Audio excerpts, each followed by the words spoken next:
السلام علیکم دوستوں، آج ہم بات کرنے جا رہے ہیں روزہ اور جدید سائنس پر۔ اسلام نے روزہ کو مومن کے لیے شفا قرار دیا ہے۔ اس زمن میں سائنس کیا کہتی ہے؟ فرانس میں یہودیوں کے روزے رکھنے کا واقعہ پیش آتا ہے، جس میں ایک شخص کہاں گیا؟ فرانس گیا۔ وہاں وہ اپنے دوست سے کہنے لگے کہ رمضان مبارک آیا ہے، تو مجھے روزے رکھنے تھے، تراویح پڑھنی تھی۔ میں نے اپنے پروفیسر سے کہا کہ مجھے چھٹی دے دو۔ اس نے کہا کیوں؟ میں نے کہا مجھے روزے رکھنے ہیں، تراویح پڑھنی ہے۔ اس نے کہا کہ تمہیں چھٹی کی کیا ضرورت ہے؟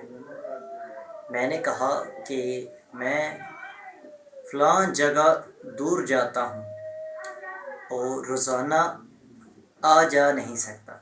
اس نے کہا میں تمہیں بتاتا ہوں کہ جہاں تمہارے مسلمان رہتے ہیں وہ یہی قریب رہتے ہیں۔ میں اس کے ساتھ یعنی وہ دوست اس کے ساتھ چلا گیا، اور وہاں پر اس نے لوگوں کو دیکھا جو داڑیاں رکھے ہوئے، عمامے باندھے ہوئے، جبے پہنے ہوئے، مسواک سے وضو کر رہے ہیں، اذانیں دے رہے ہیں اور نمازیں پڑھ رہے ہیں۔ ایک آگے قرآن پاک پڑھ رہا ہے، دوسرے پیچھے سن رہے ہیں۔ پھر مزے کی بات یہ ہے کہ روزے بھی رکھ رکھے، یعنی پورا مہینہ۔ کیا انہوں نے کیا کیا؟ پورے مہینے کا۔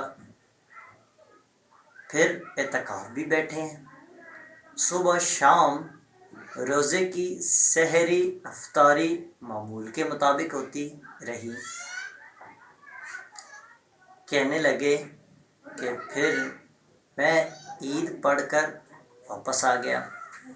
میں نے پروفیسر سے کہا آپ کی بڑی مہربانی کہ آپ نے مجھے ایسے لوگوں سے ملا دیا، میرا رمضان المبارک تو بہت اچھا گزرا، بہت اچھا گزرا۔ وہ دوست کہنے لگا کہ پروفیسر مسکرایا۔ میں نے پوچھا کیا بات ہے؟ کہنے لگا آپ کو معلوم بھی ہے کہ یہ سب یہودی تھے؟ میں نے کہا مجھے تو نہیں معلوم۔